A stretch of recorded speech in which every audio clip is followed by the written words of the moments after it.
신없는 교회 사원 없는 신 39번째 시간으로 악을 이기는 새로운 방식, 지난주에 이어서 말씀을 전하겠습니다. 나는 당신들과 다른 방식으로 악을 물리친다, 이렇게 예수님이 말씀하십니다. 건강한 신체에 건전한 정신이 깃든다. 많이 들어보신 이 격언은 본래 로마의 시인 유베날리스라는 사람이 로마 시민들이 육체를 단련하는 데는 아주 열심히 있으면서 정신을 함양하는 데는 너무나 소홀하다 하는 것을 풍자한 시에 나오는 한 구절이라고 합니다. 그러니까 오늘날 우리가 생각하고 있는 받아들이고 있는 그 교훈과는 좀 반대되는 말로 원래 한 말이라는 거죠. 진정으로 건강한 육체라면 거기에는 반드시 건전한 정신이 들어 있어야 된다, 이런 말입니다. 그러나 오늘날에는 우리가 그렇게 받아들이질 않고 오히려 건강한 신체라야지만 건강한 정신이 들어있을 수 있다. 그래서 신체를 더 강조하는 쪽으로 다시 역행을 한 거죠. 역행을 한 것을 생각해 보면 건전한 정신이 깃들어야 건강한 신체가 된다라는 어떤 윤리적인 설교보다는 건강한 신체를 가지지 못한 사람은 건전한 정신도 가질 수 없다라고 하는 어떤 보편적이고 일반적인 명제가 더 사람들에게 설득력이 있는 것이 증명된 것이다, 이렇게 말할 수 있는 거죠. 윤리보다는 자연이 훨씬 더 설득력 있다, 이런 말이죠. 제가 살고 추구해온 이력도 있는데 이제 와서 새삼 건전한 정신을 강조하는 어떤 윤리적 설교를 건강한 신체를 강조하는 생물학적인 그런 것보다 열등하다, 이런 걸 주장하려는 건 아닙니다. 건전한 정신을 강조해야만 되는 사회적인 조건보다 건강한 신체를 필요로 하고 있는 생명의 조건이 훨씬 더 그냥 기본적인 것이다, 기초적인 것이다 라는 것을 확인시켜 준다는 말입니다. 그러니까 이 기초, 건강한 신체에 건전한 정신이 깃들 수 있다고 하는 이 간단한, 이 기초적이고 근원적인 의미에서 신체의 건강을 그냥 추구한다고 할지라도 육체를 단련하는 데 끝나는 것이 아니라 건강의 본질이라는 게 뭐냐? 건강한 신체에 건전한 정신이 깃들어 있는 그 건강이라는 게 뭐냐 하는 것을, 그 본질을 묻는 차원의 건강함을 추구한다면 거기에는 그냥 육체를 단련하는 게 아니라 건강에 대한 하나의 철학이 개입되는 거잖아요. 만약에 우리나라에서 국가가, 사회가 국민들의 어떤 건강을 생각할 때 이런 어떤 건강한 신체에 건전한 정신이 깃든다는 철학을 개입해서 생각한다면, 그리고 그러한 철학적 사색을 바탕으로 해서 모든 사람들의 건강을 추구하고 장려하는 분위기를 성숙시켜 간다면, 그렇게 된다면 모름지기 진정 건강한 신체라면 거기에는 반드시 건전한 정신이 깃들어야 된다, 이런 말을 할 필요가 없어지겠죠. 제 말씀은 우리가 이 철학자의 교훈을 어떤 식으로 해석하든지 우리가 우리들의 정신과 육체를 서로 분리해서 생각하고 있다면, 두 요소, 정신, 육체, 이렇게 두 요소로 분리하든지 혹은 어떤 영혼, 육 이런 식으로 3요소에서 분리를 하고 있는 것이라면, 그렇게 생각하는 한은 건강한 신체에 건전한 정신이 깃드는 거나 건강한 신체에는 반드시 건전한 정신이 있어야 된다는 거나, 우리가 자꾸만 그것을 분리해서 생각하면 그 어느 한쪽도 취하지 못하게 되고 만다 하는 말씀을 드리고자 하는 겁니다. 그러니까 두 개는, 그 둘은 따로 노는 것이 아니라 하나 속에 들어있다는 거죠. 사도 바울은 고린도 교인들에게 부활을 설명하는 대목에서 육의 몸으로 심고 신령한 몸으로 다시 살아나는 것이니 육의 몸이 있은즉 또 영의 몸도 있는 것이다. 육의 몸이 있으면 영의 몸도 있는 것이다, 이런 말을 했단 말입니다. 이 말은 육체의 몸과 영혼의 몸이라는 게 각기 따로 있어서 우리가 이렇게 살 때는 그냥 세상에서 살 때는 육체의 몸으로 살다가 사람이 죽으면은 거기서 영혼의 몸이 싹 나타나서 그때부터는 영혼의 몸으로 계속 사람이 살아간다, 이런 말을 하는 걸까요? 아니죠. 그런 말이 아닙니다. 몸은 이게 하나이지만 이것을 육의 관점으로 볼 것이냐 영의 관점으로 볼 것이냐 하는 문제를 말하고 있는 겁니다. 죽은 다음을 강조하는 게 아니라 그 죽은 다음을 가능케 하고 있는, 그러니까 이 육체로 심어서 영으로 거두는 이 살아있을 때의 삶을 강조하기 위해서 하는 거죠. 살아있을 때의 삶을 그럼 어떻게 살 것이냐, 육체로 살면 그냥 육체로 끝난다는 거예요. 근데 영으로 살면 영의 열매가 계속된다는 거죠. 죽음이 없으니까 거기에는. 그런 논리인 것입니다. 그러니까 육체는 이 육체 하나가 전부인 것인데 이것을 영적으로 볼 것이냐 육적으로 볼 것이냐, 이 문제를 말하는 겁니다. 그러니까 육의 몸, 당신들이 지금 보고 있는 육의 몸으로 파악할 수 있는 사람의 존재가 있다면 영으로 파악할 수 있는 사람의 존재도 있다, 이런 말입니다. 몸 따로 영혼 따로 있는 게 아니죠. 오로지 하나의 몸이 전부로 있고 이것은 분명히 육입니다. 동시에 영이다, 이겁니다. 육으로서의 몸은 날로 쇠락해서 늙고 죽음에 이르게 됩니다. 피할 수 없는 겁니다. 그러나 동시에 영으로서의 몸이라는 것은 늙고 쇠락해서 죽음에 이르는 것이 아니죠. 그렇죠? 우리가 겉모습은 후패해도 속은 날로 새롭도다. 속 사람은 끝없이 성장하기도 하고 원래 만들어진 그대로, 그렇잖아요. 우리가 생각해 보면 옛날에 내가 그냥 지금도 나인 것이지 달라진 게 하나도 없습니다. 죽을 때까지라도 뭐 나이가 먹었다 그래서 마음도 나이가 먹는 게 아니잖아요. 이렇게 영으로서 자기를 인식하게 되면 거기에는 늙고 죽고 퇴락하고 부패하고 오염되는 게 없다, 이겁니다. 그것은. 그래서 우리는 영으로서 자신의 존재를 파악하는 삶을 믿는다. 그런데 이것을 과학이라고 부르지 않고 믿음이라고 한 것에는 이유가 있다, 이겁니다. 우리가 우리의 믿음을 과학이라고 안 부르고 믿음이라고 부르는 이유는 우리 믿음이 미신적이거나 비과학적이기 때문이 아니라 반드시 이걸 믿으려면 거기에는 뭐가 있어야 돼요? 선택, 의지적인 선택과 고백을 통해서만 확충되는 것이다. 이거는 그냥 하나의 과학적인 명제는 A 플러스 B는 C 이렇게 얘기하는 것이지만 이것은 반드시 자기 삶 속에서 자기를 영적인 관점에서 인식한다고 하는 의지적인 선택과 고백이 반드시 필요하다. 그래야지만 증명이 된다. 같은 의미에서 무신론자들, 유물론자들, 사람은 영혼 이런 건 다 없는 것이고 그냥 오직 물질의 결합에 불과하다 이렇게 생각하는 유물론자들 역시 오로지 육체의 몸을 자기 존재의 전부로 인식하죠. 뭐 그 사람들은 더 말할 나위 없이 육체가 존재의 전부다 이렇게 생각하죠. 근데 그러한 그 사람들도 역시 그러한 자신들의 선택과 그 고백을 통해서 그 철학적 사유와 사색을 통해서 자기들의 세상을 물들여 갑니다. 유물론적으로. 그래서 그 믿음이 그들로 하여금 예상 가능한 삶을 선택하게 하고 영혼이 있다고 믿는 사람은 영적인 어떤 삶을 선택하게 될 것처럼 또 그냥 물질이 전부라고 생각하는 사람은 어떤 그러한 관점에서 그러한 철학에서 그의 삶을 선택하게 되고 인생을 물들여 갑니다. 물론 자신의 믿음이 아주 투철하다면 말이죠. 그런데 사람이 그렇게 투철한 건 아니죠. 육의 몸이 있으면 영의 몸도 있다는 말씀은 부활을 믿지 않는 사람들의 삶에도 적용되는 거죠. 그렇죠?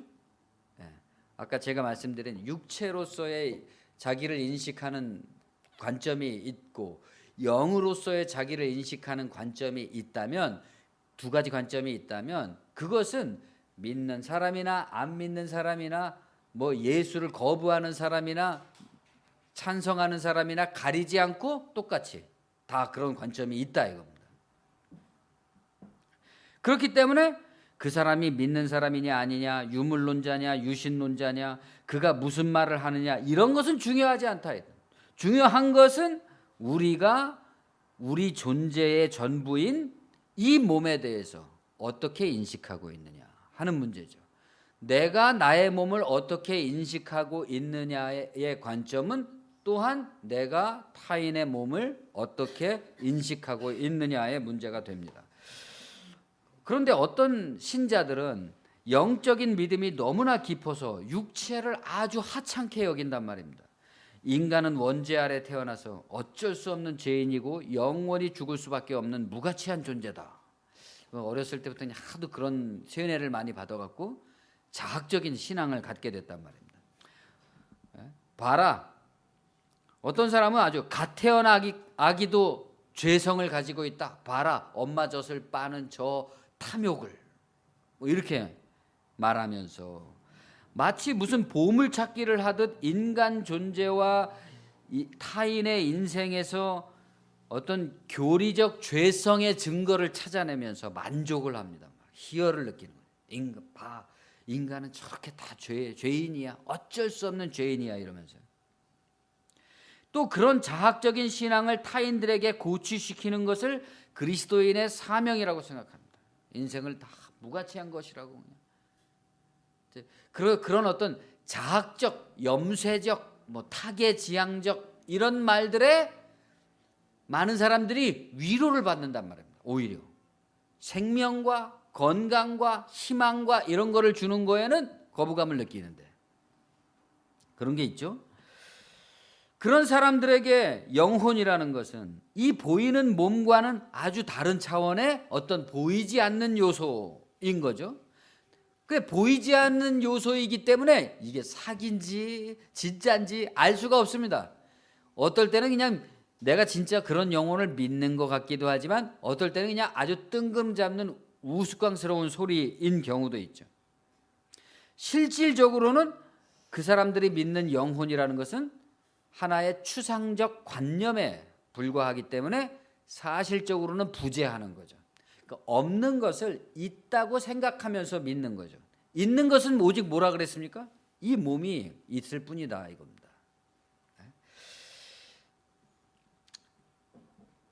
그런 사람들에게 보이는 몸은 보이지 않는 영혼의 몸을 인식하게 해주는 거울이란 말입니다. 내가 이 몸이 거울입니다. 동시에. 그래서 이 몸을 도구요, 하나의 심벌로서 보이지 않는 영적인 세계를, 영적인 몸을 나타낼 수 있는 그런 도구인 것이죠. 그런데 그 사람들은 자신의 추상적인 관념 속에서 그 영혼의 나라, 천국이라는 나라의 걸림돌이 되는 부정하고 부패한 것으로 이 몸의 삶을 인식한단 말입니다. 중요한 건 자기만 그런 게 아니죠. 타인들의 몸을 그렇게 부패하고 장애물이라고 생각하면서 타인의 몸에 간섭하게 되는 것이 진짜 문제죠. 타인의 몸에 간섭하는 거 말입니다. 그러니까 어떤 사람이 이렇게 자학적이고 잘못된 신앙을 가지고 있는데 그 사람이 많은 사람의 뭐 스승이 된다거나 교사가 된다거나 하면 이게 그 사람이 너무나 많은 사람들의 몸에 간섭하게 되는 거죠. 그들은 그러한 인식에서 나오는 여러 가지 윤리를 발전시킵니다. 어떤 금욕적인 프로그램들을 만들어내죠. 육의 장애를 극복할 영적 실천의 목록들을 늘려갑니다. 그것을 위해서 정교한 교의를 발전시키고 장엄한 의식을 만들고 돈을 모으고 건물을 짓고 조직을 강화하고 교세를 확장하고 외국에까지 나가서 막 전파를 하고 마침내는 그들이 그토록 미워하는 세속으로 돌아가 버립니다. 세속이 되지 않고 어떤 영적인 삶을 살겠다고 시작했는데 돌고 돌아가지고 결국에는 가장 세속적으로 변질됐다. 그런데 이상하죠. 세속적인 것도 아니에요. 그 사람들은. 그렇죠? 세속으로부터 떠났기 때문에 어떤 이상한 세계 속으로 들어간 거지 세속이라 할 수도 없고 또 아니 세속이 아니라고 할 수도 없죠. 너무나 세속적이기 때문에. 이러한 믿음도 아니고 천국도 아니고 허무도 아닌 이상한 체계를 건설해냈습니다. 그것을 우리는 사이비, 비슷한 것 같은데 완전히 이상한 것을 사이비라 그러잖아요. 사이비, 유사체계라 합니다. 말이 되는 말이라면 그 사람들이 믿는 것은 몸이 아닌 몸이고 영혼이 아닌 영혼을 믿고 있는 거죠. 제가 말씀드리려는 것은 사실은 별로 투철하지도 못한 세상의 무신론자들만큼이나 믿는 사람들 역시 실제적인 무신론의 허무와 모순투성이의 속박 사이에서 혼돈스러워하면서 방황하고 있다. 세상의 무신론자들도 무신론이라는 것에 아주 투철하지가 못하기 때문에 반쯤은 영적인 삶에 걸쳐져서 방황하고 있듯이 신자들 역시 정말 이 우리의 믿음에 투철하지 못하기 때문에 역시 반쯤은 세상에 걸쳐서 또 방황하고 있으니 그거라는 거죠. 결국은 유물론자가 만일 정말 투철하다면 그 사람의 삶 속에서도 역시 인간이라는 존재의 거룩함을 못 발견할 리가 없습니다. 인간을 오직 물질의 결합으로만 본다고 할지라도 그 물질의 결합인 여자를 남자가 볼 때 사랑에 눈이 멀고 여자가 남자를 볼 때 사랑에 눈이 멀고 그런 것을 생각한다면 거기서 그 물질에서 나오는 위대한 신비를 눈치 못 챌 리가 없는 거죠. 또 정말 투철하다면 생명이 가지는 신비에서 영감을 못 얻을 리가 없습니다. 무신론자라 그래서 겸손하지 않은 것도 아니고 생명에 대한 경외감이 없는 것도 아니죠. 어린아이가 어머니에게서 태어나서 자라가는 것을 보면 정말 거기에서 신비와 경외를 못 느낄 사람이 어디 있겠습니까? 그러나 정말 만약에 투철하지 않았기 때문에 망정이지 무신론에 정말 투철했다면 어떤 결과가 벌어졌겠습니까? 그 사람들은 아마 결혼도 하지 못하고 자식도 낳지 않았을 겁니다. 마찬가지로 믿는 사람이 자신이 무엇을 믿는지 알지도 못하는 채로 주기도문만 열심히 외우면 된다는 식으로 교회 마당만 밟고 목사님이 시키는 일 열심히 하고 목사님한테 겸손하게 충성 다 바치고 또 무슨 말씀에 충실히 따르고 교회에서 하는 일이면 그것이 세습이든지 부패든지 무슨 일이든지 간에 다 만사 오케이 하고 충성을 다 바치고 아멘하면 된다고 한다면, 되는 거라고 한다면 거기에서 무슨 신비가 나오고 무슨 거룩함의 광채가 나타나겠습니까? 지난 시간에 심벌이 파국을 일으킬 때는 심벌즈로 변한다, 그런 말씀을 드린 적이 있었죠. 심벌이라는 것은 도구죠. 육의 몸이고 영의 몸입니다. 이 몸이 하나의 심벌입니다. 뭔가를 드러내고 뭔가를 감추고 있는 심벌이죠. 이 심벌이 심벌지가 되어서 쨍 하고 울리면 인생의 막이 쫙 열리는 거죠. 실제 삶이. 얼마 전에 아이는 부모의 증상이다, 그런 기사를 최근에 봤습니다. 부모의 의무라는 것은 굉장히 지대한 것이죠. 그러니까 세심하면 세심할수록 사려 깊지 못하고 부주의하다는 게 뭡니까? 부주의하다는 건 그냥 지나가는 겁니다. 거기 이 심벌이 내포하고 있는 의미를 파악할 사이가 없이 그냥 지나가 버리는 거죠. 그렇게 사려 깊지 못하고 부주의하고 감정적으로 그야말로 파국을 일으키는 부모는 자녀에게 동일한 무대가 펼쳐질 것을 예고해 주는 심벌이죠. 그러한 무대에서는 결코 신비나 거룩이 있을 수가 없습니다. 만일 교회에 다닌다고 해도 몸 따로 영혼 따로인 것이죠. 사도 바울은 내가 이미 얻었다함도 아니요 온전히 이루었다함도 아니요 오직 내가 그리스도 예수께 잡힌 바 된 그것을 잡으려고 달려간다. 자기는 끊임없이 부단히 노력하고 있다는 겁니다. 아마 바울이 이런 고백을 한 게 거의 10,000년에 썼을 거 아니에요? 자기는 그때까지도 자기는 날마다 배우고 있다는 거예요. 변화되어 가고 있고 이끌림을 받고 있는 그런 사람이라는 겁니다. 항상. 그런데 이런 부주의한 사람들은 어느 지점에선지 이미 다 알아버렸고, 뭘 알아버렸는지는 모르겠죠. 이미 다 알아버렸고 교육을 끝마쳤습니다. 더 이상 배우지를 않는 사람이에요. 이미 다 알아, 세상을 어떻게 살아야 되는지. 더 이상 변화가 일어나려야 일어날 수가 없죠. 책을 많이 읽고 공부를 많이 한 지식인이라고 그래서 변화가 일어나는 게 아니고, 믿음이 투철하고 남보다 충성을 배는 바치는 의로운 신앙인이라고 해서 변화가 일어나는 게 아닙니다. 그런 어떤 강력함이 있는 사람일수록 오히려 자기를 더 강화하겠죠. 예를 들어서 공부를 잘하는 것과 창의력이 있는 것은 전혀 다른 개성적 특성이지 않습니까? 가트만 방식이라는 부부관계의 치료법이 있습니다. 이 운동의 선구자인 미국의 심리학자 존 가트만 박사가 정리한 부부관계에 있어서 서로에게 해를 가하는 행동을 회피하도록 하는 학습, 회피학습 행동요령이죠. 그에 따르면 부부관계를 상담함에 있어서 가장 중요한 체크 포인트는 그들이 왜 어떻게 싸웠느냐의 문제가 아니라 그들 부부가 어떻게 해서 만들어졌느냐, 오늘날 이런 부부의 형태가 어떻게 만들어졌느냐를 파악하는 데 있다 그랬습니다. 그는 이러한 부부관계 형성의 방식을 이해하게 되면 그들의 부부의 결혼 생활의 유지 여부, 안정적으로 결혼 생활을 할 수 있는 사람들이냐 이혼할 사람들이냐 하는 것을 예측할 수 있다 그랬습니다. 특히 신혼부부가 이혼을 하게 되리라고 예측할 수 있는 4가지 부정적인 행동을 정리를 했습니다. 미국 사람들은 하여튼 이런 거 좋아하잖아요. 4가지를 정리했단 말입니다. 첫 번째, 상대 자체에 대한 비판. 그러니까 싸울 때 어떤 싸우는 사안, 문제가 된 사안만 가지고 싸우는 게 아니라 너는 원래 어떤 인간이야 이런 식으로 근원적으로 하는 비판. 두 번째, 상대보다 우월적 위치로부터의 경멸. 너 때문이야 하는 식의 항상적이고 언어적이고 비언어적인 조롱, 비하, 경멸 이런 거죠. 세 번째, 지속적인 자기 방어력에 대한 집착으로 인한 상대의 감정을 알아주는 데 실패함. 그러니까 상대방이 자기를 비난하면 잘 움츠러들잖아요. 움츠러들어서 자기를 너무 방어하려다 보니까 항상 변명만 하는 거예요. 전가만 하고. 그러다 보니까 상대가 비판하는 사람, 불평을 토하는 사람의 그 마음을 이해해 주는데 실패하고 만다.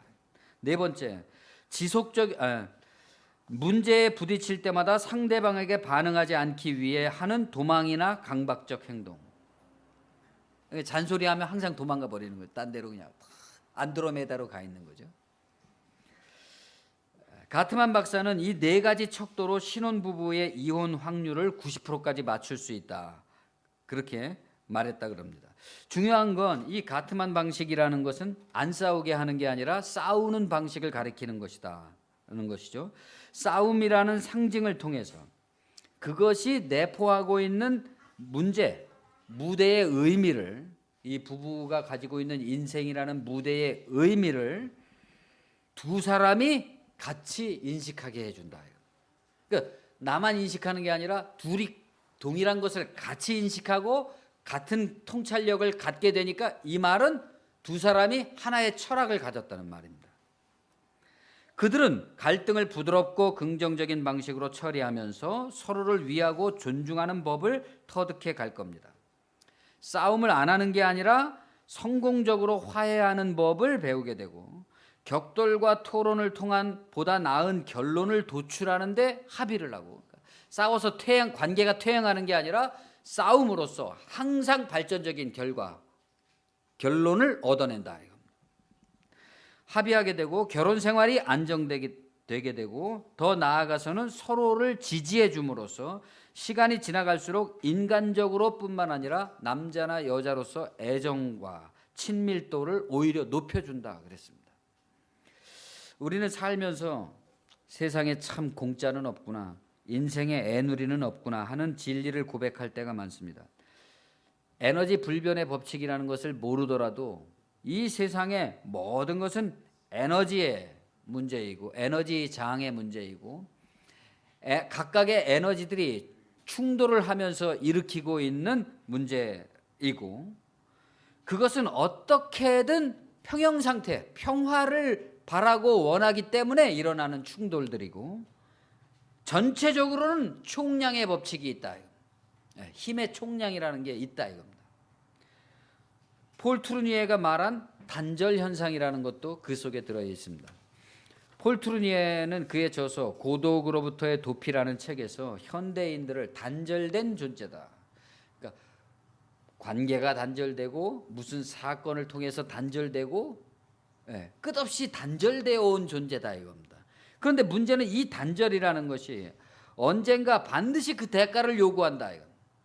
참 괴로운 원리죠 사실. 상처도 내가 받았는데 상처를 받았기 때문에 내가 단절됐잖아요. 외부와 더 이상 상처받기 싫어서 단절됐는데, 그렇게 상처받아서 단절된 그 나의 단절이 나의 인생 속에서 반드시 그 대가를 요구하게 된다 이겁니다.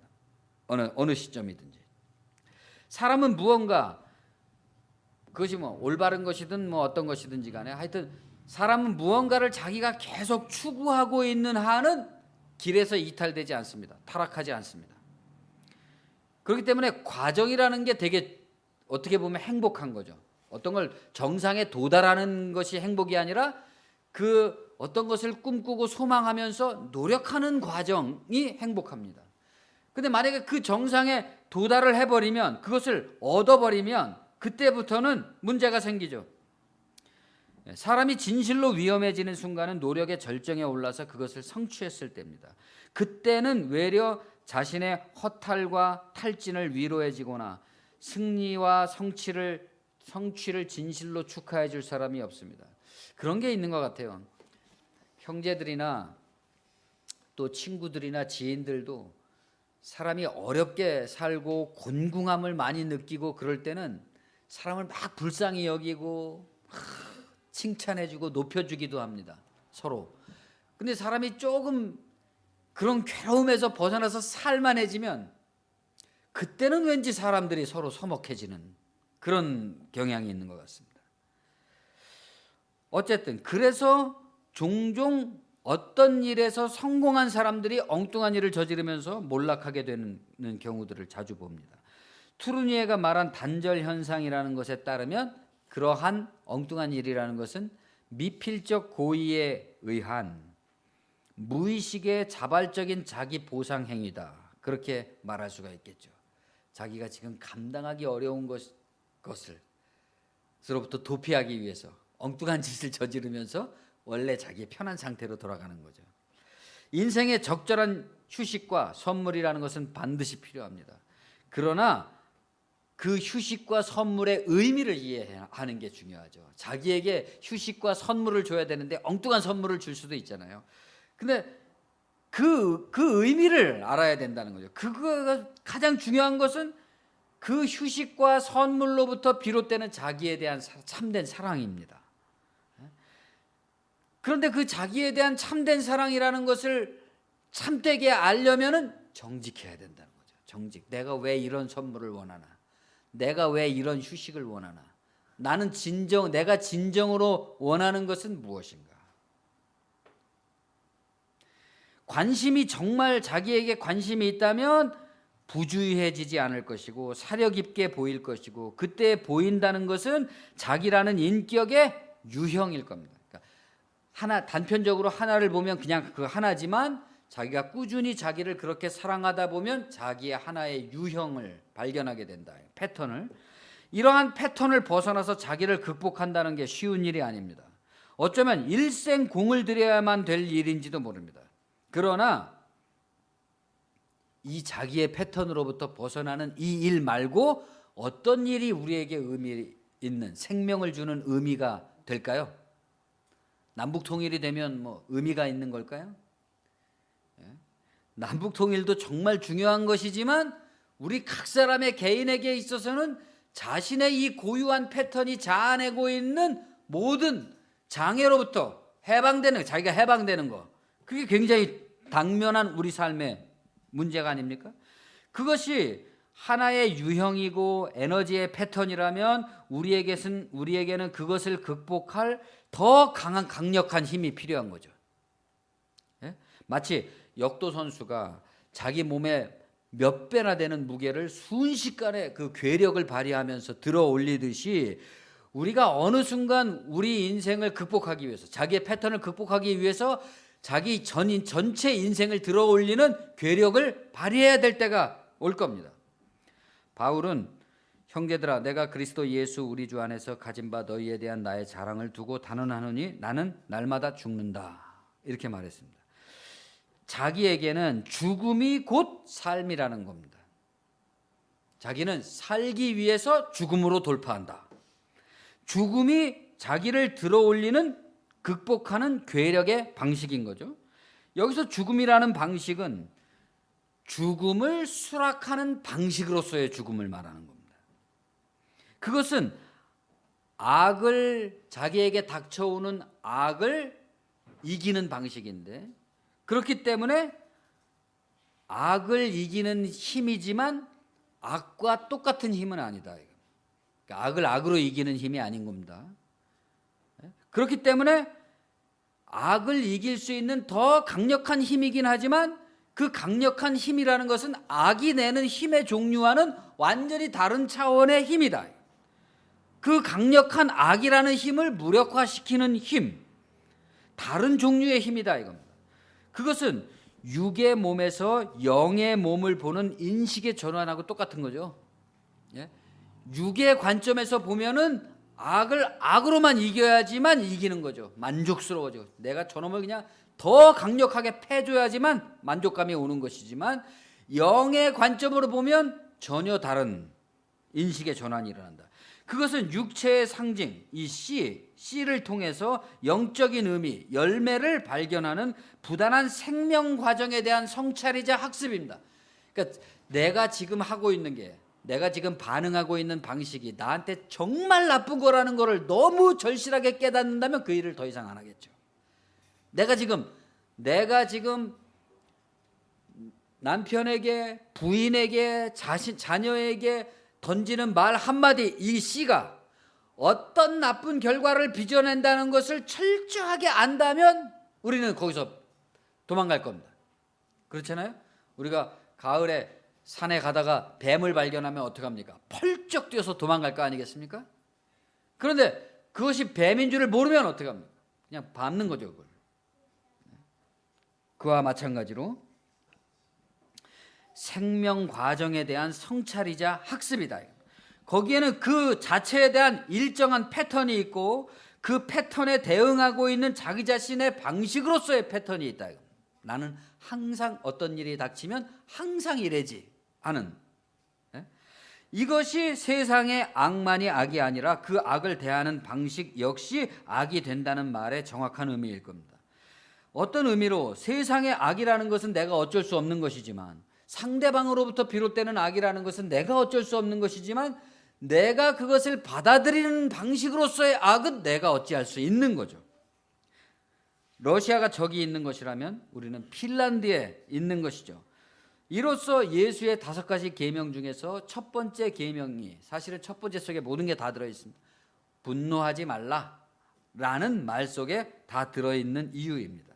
분노라는 것은 행동의 기초를 이루는 가장 원초적인 감정, 원초적인 경험입니다. 분노를 경험한 사람은 반드시 대응을 하게 되어 있습니다. 그 어떤 것이든지 말이죠. 분노를 꾹 참거나, 아니면 그냥 확 발산하거나, 아니면 그냥 철저하게 냉정하게 계산을 하거나, 소용이 없습니다. 대응은 누구나 하는 것이고 그 대가는 반드시 치러진다. 총량의 법칙에 의해서. 만일에 이러한 성찰을 우리가 갖게 된다면 한 번의 진정한 경험, 나는 죽음으로써 이긴다는 그 한 번의 진정한 경험을 통해서 우리는 사탄이 하늘로부터 번개같이 떨어지는 순간, 순식간에 내가 나의 인생을 들어 올리는 경험을 하게 되고, 그 한 번의 경험이라는 것에 우리가 주의를 기울이게 된다면 거기에는 원리와 패턴이 있기 때문에 그 패턴을 이해하게 되면 그것을 자기 삶으로 받아들일 수 있게 된다. 영적인 인식의 전환이 일어난 거죠. 우리가 예수를 믿었다 그래서 성령을 깨우쳤다 그래서 어떤 은혜를 받았다 그래서 우리 삶이 완전히 한 번에 확 뒤바뀌어 갖고 전혀 다른 사람이 되는 게 아니죠. 그런 사람들이 있기는 있습니다. 나는 어제의 내가 아니라고. 어떤 사람들이 그럽니까? 어제까지 그냥 방탕했었는데 자기가 예수 믿고 확 변해갖고 술도 끊고 뭐도 끊고 뭐 어떻게 돼가지고 그때부터는 그냥 예수 얘기만 하고 다니는 사람. 그런 유형은 있죠. 그러나 그런 유형은 있을지 모르겠지만 자기 삶을 진정으로 자기 인생을 들어 올려서 자기 속에 들어있는 이 온갖 인생의 고뇌가 나쁘다는 게 아니라 그 고뇌 자체가 하나의 보물로서 발견되는 그런 사람이라는 거죠. 정통 유대교 학자들이 예루살렘에 모여서 예수에게로 갔습니다. 예수는 마을에 계셨고 많은 사람들이 그 주위에 몰려 있었습니다. 정통파 유대교인들은 그들이 예수의 가르침이 민중 속에서 확산되는 것을 막기 위해서 민중들에게 예수에 대해서 악선전을 하기 시작했습니다. 예루살렘에서 파견된 거죠. 예수는 미친 사람이다. 현대적인 말로 한다면 정신병자라는 말입니다. 예수는 정신병자다. 이 말은 전통적으로 누구를 정신병자로 만듭니까? 대개 권력들이 누구를 정신병자로 만드는 것은 그 사람이 권력의 방해거리가 될 때죠. 위협거리가 될 때죠. 자기들이 알고 있고 믿고 있고 세상을 지배해 오고 있는 이 체계, 그것을 흔들고 있는 사람, 비상식적인 인물. 왜 그 이 유대교 체계 안에서 착실하고 겸손하게 배워가지고 층층시하의 그 높으신 분들과 겸손한 태도를 취하면서 이렇게 사역을 해도 충분할 것을 왜 저렇게 중불나게 하느냐는 거죠. 그래서 그렇게 예외적인 인간이라는 말입니다. 그래서 어떤 사람이 사회 속에서 예외적인 인간이라고 낙인을 찍힌 것은 어떤 의미입니까? 그 사람 대단히 위험한 인물이라는 거죠. 왜 위험하냐? 모든 사람이 안정적으로 이 체계와 질서 속에서 살아갈 수 있는 삶을 흔들어 놓기 때문에 그 사람은 이 지배 권력에 의해서 위협을 당하든지 아니면 그 자신의 어떤 결함에 의해서 스스로 나가 떨어지든지 위험하다. 그래서 만약에 당신들이 예수를 쫓아다니면서 예수가 가르치는 대로 행동을 한다면 당신들의 삶은 지금보다 더욱더 불행해질 것이다. 이게 학자들이 하는 일이죠, 사실. 학자들이라는 그룹, 지식인 그룹이 세상 속에서 하는 역할은 이렇게 더 위험한 것에 대해서 경고를 함으로써 현 체제를 유지시켜 나가는 데 있습니다. 그렇게 사람들에게 경고를 하는 거죠. 예수는 귀신의 왕을 힘입어서 귀신을 쫓아낸다. 달리 말한다면 예수는 악을 악으로 쫓아내고 있다. 그러니까 예수는 악령의 화신인 거라는 거예요. 예수는 악령의 화신이기 때문에 그 사람이 지금 착한 일을, 선한 일, 굉장히 이적을 행하는 것 같이 보일지라도 그 사람을 따라가다가 망한다는 거죠. 그러면 악을 악으로 쫓아낸다면 어떻게 되는 거죠? 더 강력한 악에 붙들리게 되는 거죠. 내가 지금 요만한 악을 가지고 있는데 이 문제를 해결하지 못해서 너무 괴로워하고 있으니까 가서 이 문제 좀 해결해 주십시오 하니까 더 강력한 악으로 이걸 물리쳐 줬습니다. 그 더 강력한 악이 내 속에 들어왔다 이겁니다. 예수는 그들에게 말합니다. 여러분은 내가 악을 악으로 몰아낸다고 사람들을 의혹해하고 있습니다. 그러나 어떤 세력도 자기 자신을 파괴하는 세력은 없습니다. 그 세력이 세력 자체를 파괴한다면 그 세력은 없어지기 때문이죠. 내가 악을 악으로 쫓아내고 있는 것이라면 당신들은 악을 어떻게 쫓아냅니까? 내가 지금 하고 있는 방식, 5가지 계명을 통해서 사람들에게 악을 몰아내고 있는 이 방식이 악으로서 악을 쫓아내는 거라면 당신들은 어떻게 악을 쫓아내느냐? 어떻습니까? 세상 사람들은 어떻게 악을 쫓아내죠? 세상이 악을 쫓아내는 방식이야말로 악이죠. 폭력의 폭력으로, 더 강력한 폭력으로, 체벌, 위협, 살인 같은 것으로서 악을 몰아낸다고 할 겁니다. 전쟁, 경쟁, 약한 자의 도태, 이런 거죠. 그러면 그렇게 해서 악이 파괴됐는가? 악은 여전히 존재하고 있다. 왜냐하면 악을 대하는 방식이 잘못됐기 때문에, 엄밀히 말해서 악을 악으로 대항하는 것이기 때문에 악이 악 자신을 대항할 수는 없기 때문에 당신들이야말로 하고 있는 그 악을 대항하는 방식이라면 결코 악을 없앨 수도 없을 것이고 영원히 악이 악순환할 것이라는 거죠. 악으로 악을 몰아낼 수 없다. 나는 사실을 밝히건대 나는 당신들이 사용하는 것과는 다른 방식으로 악을 물리친다. 악으로 악을 물리치지 않는다. 내가 악을 쫓아내는 방식은 모든 사람에게 생명을 주신 아버지의 뜻, 그게 뭡니까? 각 사람의 마음속에 들어있는 영혼, 영혼의 뜻을 각 사람이 실행하도록 각 사람들에게 용기를 주어서, 각 사람들에게 영감을 주어서, 하나님이 어디 먼데 계셔가지고 만신님 섬기듯이 그렇게 하는 것이 아닙니다. 여러분의 마음속에 계시니까 마음을 집중하면, 내 마음을 집중하면 내 마음 속에 하나님께서 주신 성령의 마음이 내 스스로가 하나님의 대리자, 하나님의 자식이라는 것을 알게 해준다, 이겁니다. 이거 간단한 겁니다. 여러분이 옛날에 부주의할 때는 뭐 남들에게 무슨 말을 하거나 뭐 나 혼잣말을 하거나 그냥 나오는 대로 이렇게 한 거잖아요.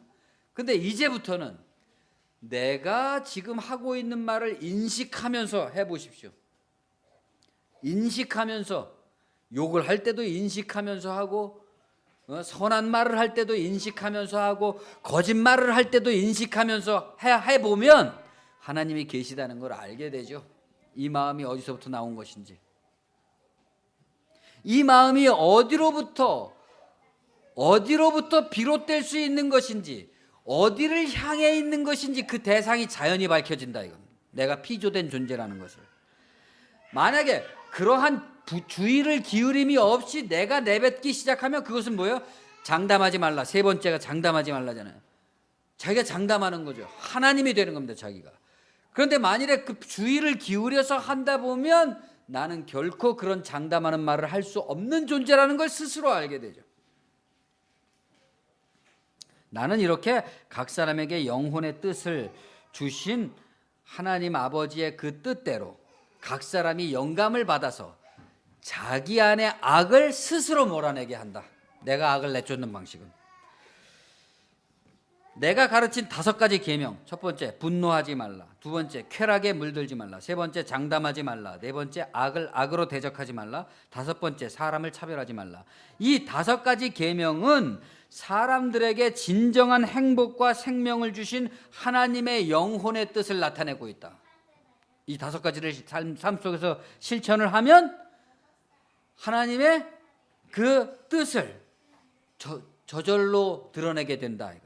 이 계명들은 진정 악을 없애버립니다. 이 계명들을 지키는 사람들은 이 계명들이 악을 몰아낸다는 것을, 자기가 지금 안고 있는, 어렸을 때부터 지금까지 내가 가지고 있는 악의 문제를 상쇄해 분쇄해 나간다는 것을 경험적으로 알기 때문에 여기가 이 말씀이야말로 진짜 능력이 있구나, 이렇게 경험으로 한다. 증거를 갖게 된다.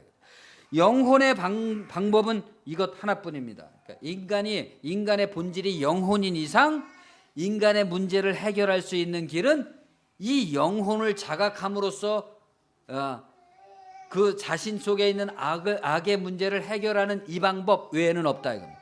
만약에 이 방법 말고 다른 방식이 있다고 말한다면 그 사람은 뭐예요? 사람의 영혼이 여러 종류가 있다고 말하는 게 된다, 이겁니다. 그러니까 인간이 다 하나님의 자녀인데 만약에 또 다른 방식이 있다고 하면 하나님의 자녀가 아닌 또 다른 존재들이 있다고 말하는 것이 된다. 내가 가르친 이 방법이 아닌 방법으로 악에 대항한다면 그것이야말로 악을 악으로 대항하는 길밖에는 없다, 이거죠. 악을 악으로 대항하는 방법은 어떤 방법이냐? 마치 힘센 사람의 집에 들어가서 강도질을 하는 것과 같다. 힘센 사람의 집에 들어가서 강도질을 하려면 어떻게 해야 됩니까?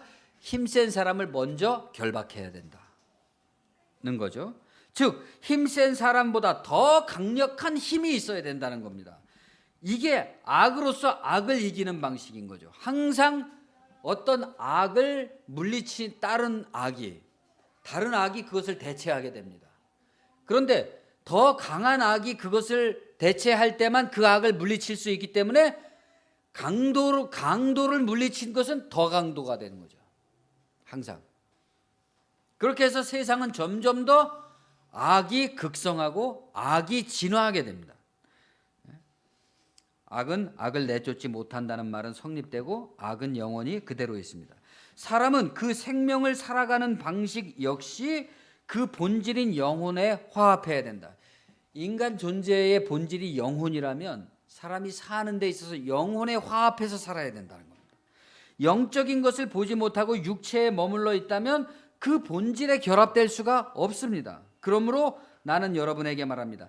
여러분의 사람들의 모든 잘못 보는 그릇된 해석은 형벌을 피할 것입니다.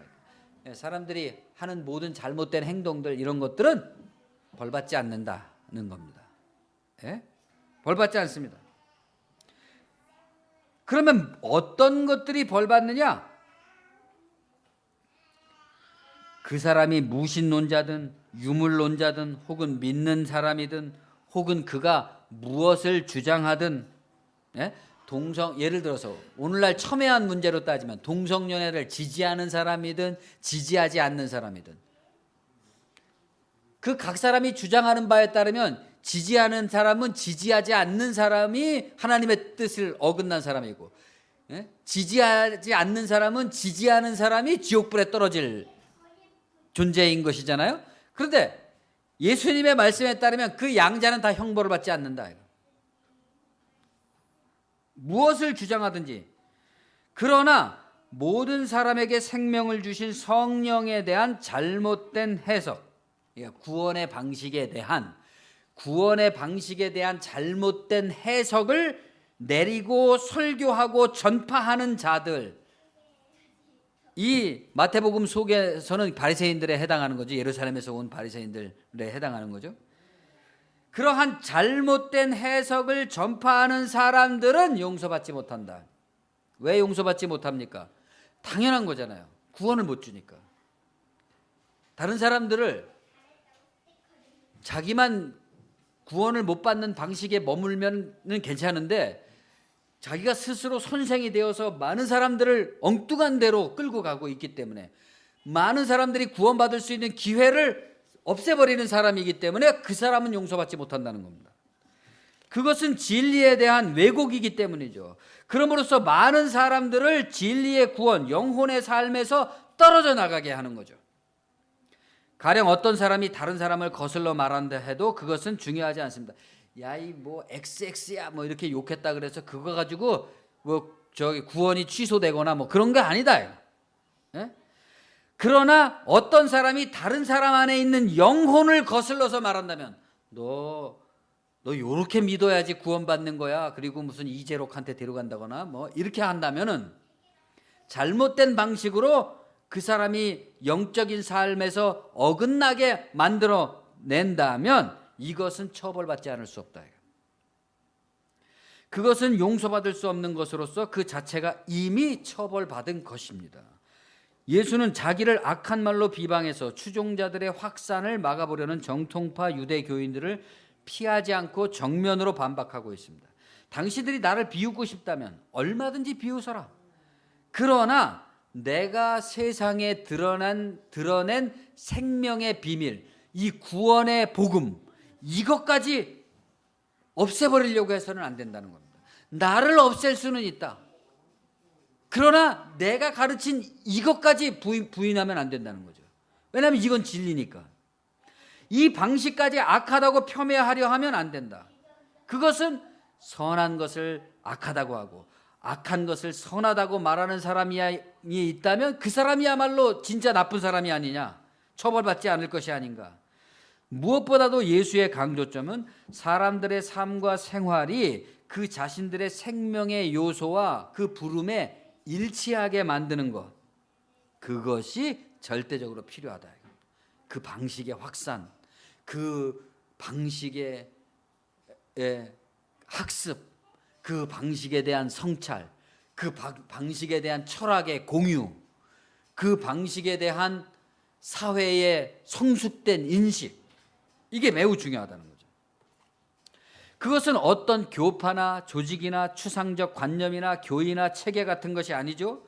그것은 유대인과 이방인을 구별하지 않습니다. 그것은 어떤 인종, 민족, 국가, 계층, 문화, 관습, 성적 취향, 심지어 종교적 신념도 구별하지 않습니다. 몸이 주어졌고 생명이 주어졌으면 누구에게나 다 동일한 거예요.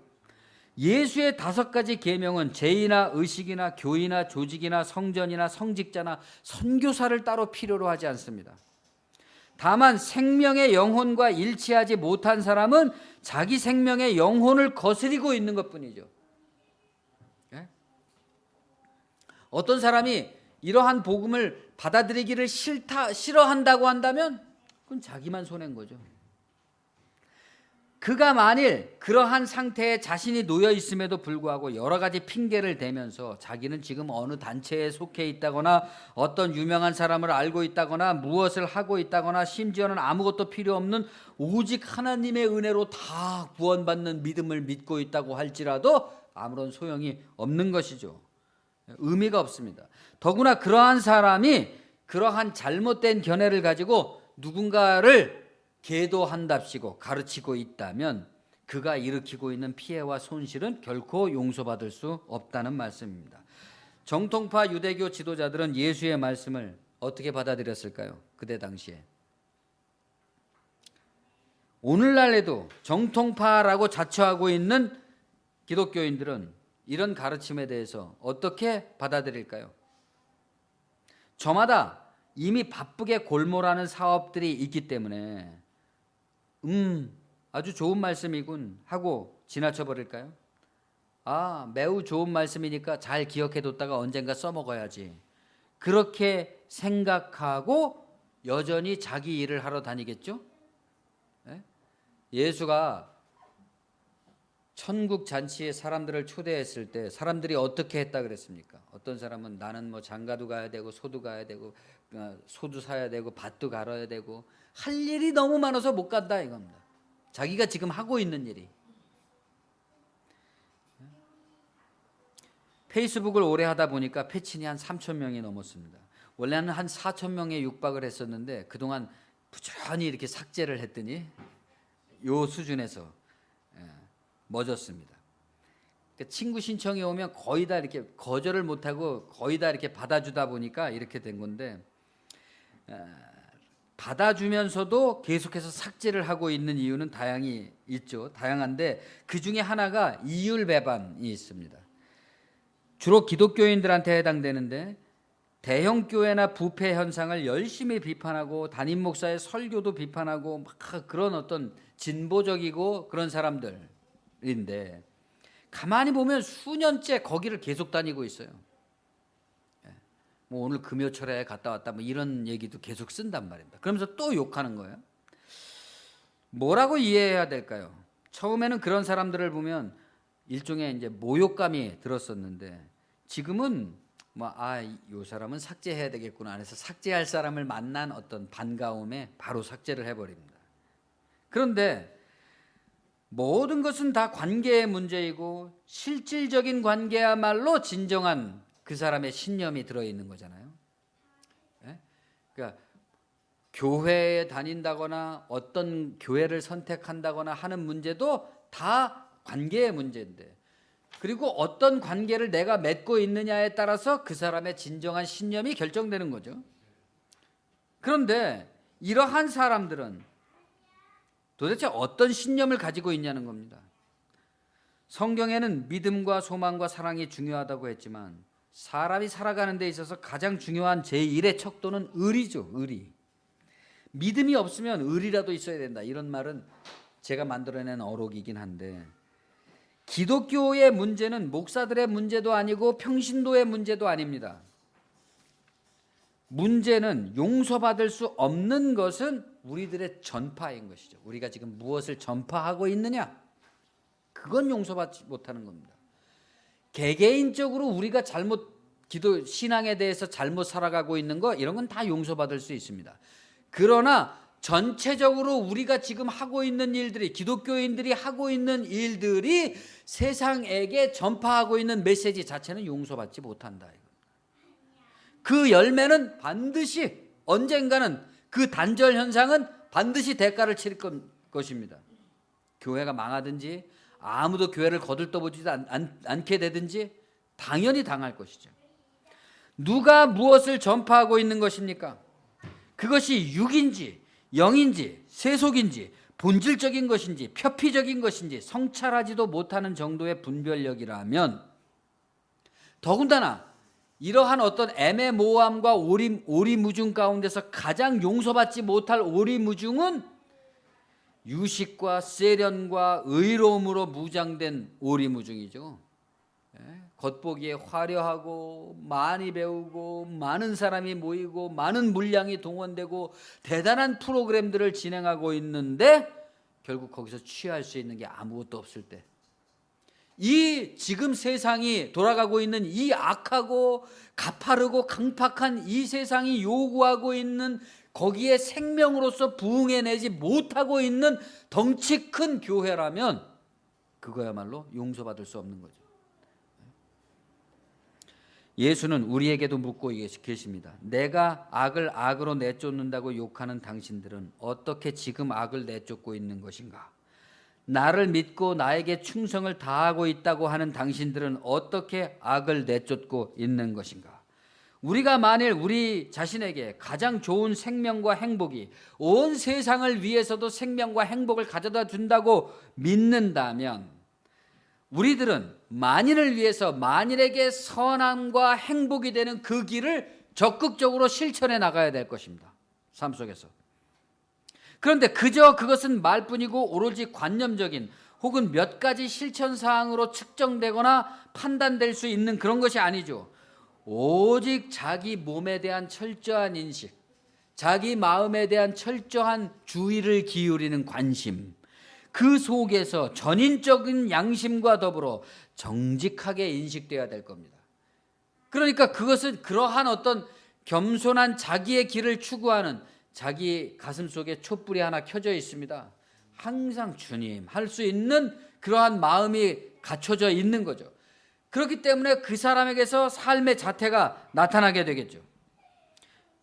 그 인식이 있다면 그 인식이 자기를 이끌어 갈 겁니다. 그러나 그렇지 않고 나에게 생명과 행복인 그것이 타인에게는 악이 되고, 나한테는 생명과 행복이 되는데 타인에게는 악이 되고, 타인에게는 생명과 희망이 되는 것이 나에게는 악이 되기 때문에, 그래서 나는 내가 행복해지기 위해서, 생명이 되기 위해서 더 강력한 악으로 상대방의 악을 제압해야 된다라고 생각하고 있는 것이라면, 또 그런 것이 내가 열심히 기도해서 상대방을 악을 더 강력한 악으로 물리칠 수 있게 해주는 것이 하나님의 뜻이라고 믿는 그런 것이라면, 그런 신앙이라면 우리는 우리 자신을 위해서 타인의 생명과 행복을 사랑하지 말아야 될 것입니다. 그렇죠? 투철해야 된다면. 입은 삐뚤어져도 말은 바로 해야 됩니다. 내가 못 따라간다고 할지라도 하등의 문제가 될 것이 없습니다. 그 용서받을 수 있으니까, 그 부족함은. 내가 못 따라가는 것을 변명하기 위해서 하나님의 말씀을 왜곡하는 것, 이건 용서받지 못한다요. 작금의 교회는 일단 잊어버리고 우리가 주님의 이 가르침에 대해서, 이 복음이 말씀하는 게 뭐냐는 것을 내가 헤아려 본 다음에 내가 그것을 어떻게 느끼든지 어떻게 받아들인지, 이거는 두 번째로 생각하고 말입니다. 뭐라고 얘기하는지를 정확히 헤아려 본 다음에 나는 한 가지 결심을 해야 되는 거죠. 행동을 실천하자, 이게 아니라 그건 실천하자고 맘먹어도 못하는 겁니다. 원래 말은 바로 해야 된다는 겁니다. 말은 바로 해야 된다. 나무가 좋다면 나무도 좋고 열매도 좋다고 하든지, 그렇지 않고 나쁜 나무라면 나무도 나쁘고 열매도 나쁘다고 말해야 되는 거죠. 나무는 그 열매로 평가를 받기 때문입니다. 그러나 우리가 주님의 이 단순한 가르침에서 출발하거나 그리로 돌아가려는 마음의 의지가 전혀 안 보인다면, 결코 그런 행동으로 나갈 수 없는 거죠. 어떻게 말하는 거예요? 나무는 좋은데 열매는 나쁘다. 나무는 나쁜데 열매는 좋다. 뭐 그러는 거예요. 대형교회 실컷 비판하다가 이러는 거예요. 그래도 저분은 우리 한국 사회에서 괜찮으신 분이 아니잖아요. 그렇게 말하면 안 되는 거잖아요. 지금 우리가 처해 있는 상황이 어떤 상황인지를 정확히 인식한다면 그런 식의 나무는 나쁜데 열매는 좋다. 예? 나무는 좋은데 열매는 나쁘다. 이런 말을 할 수가 없다 이겁니다. 우리가 둘 중에 하나 결정해야 되는 거죠. 그런 의리 없는 사람들이 교회의 주류로서 형성되어 있다면 예수님에 대한 말씀에 대한 나를 구원해 주신 이 기독교 신앙에 대한 의리가 없이 그렇게 말하는 사람들이 교회의 주류가 되어 있는 한은, 그러한 전파가 우리들의 주된 전파가 되고 있는 한은 역시 기독교 전파는 성령의 회방일 뿐이다. 그러나 여러분은 지금 광야로 나왔습니다. 지난주에는 임진강 민통선 트레킹에 나섰죠. 해보니까 어떻습니까? 건물과 형식과 율법이 없이도 각자의 몸 하나에서 영혼의 모든 일이 일어나고 있는 것이고, 교회는 바로 그러한 일체의 외적인 형식이 필요 없이 오직 내 몸 하나의 마음속에 하나님이 깃들어 계시다는 것을 가르쳐 주기 위한 모임이었다는 거죠. 교회는 강을 건넜으면 배는 필요가 없는 겁니다. 본질을 내가 벌써 알았다면 그것을 알려주기 위해서 필요했던 도구와 상징에 얽매여서 이미 깨달은 본질을 제쳐놓고 다시 옛날로 돌아가서 딴전을 피울 수는 없는 것이죠. 지금 계속 앞으로 나가서 발전되어 나가도 모자랄 판에 다시 옛날로 돌아가겠습니까? 애굽으로? 하물며 어떡하든지 그렇게 발전되어 나가도 모자랄 판에 어떻게 하든지 복음의 말씀만 못 깨닫게 하려고 하는, 저는 하여튼 그런 거를 많이 느낍니다. 지금 교회들이나 목사들이 가르치고 있는 것들을 자세히 이렇게 생각하게 되면 참으로 한심하면서도 교묘한 것을 느끼게 되는데, 그게 뭐냐면 다른 많은 것은 가르치는데 가장 중요한 건 일부러 안 가르치는 것 같은 느낌이 들 정도로, 교묘하게 감추고 있는 것 같은 생각이 들 정도로, 그리고 정말 정직하게 그 핵심이 되는 말을 건드리면 항상 회피를 해버립니다. 항상 회피를 안 들으려고 합니다. 이것이 참 기가 막힌 일인 것이죠. 우리가 예루살렘으로 돌아가야 될 때가 있다면 예루살렘을 향해서 올라가는 예수의 심정이 아니면 안 될 것입니다. 그러나 그때건 지금이건 어느 때건 우리한테 가장 중요한 것은 악을 물리치는 새로운 방식이다. 나에게 닥쳐오고 있는 모든 악, 내가 악이라고 생각하게 되는 일체의 모든 문제들, 그것을 받아들이는 전혀 새로운 방식. 기도하겠습니다. 주님 은혜를 감사합니다.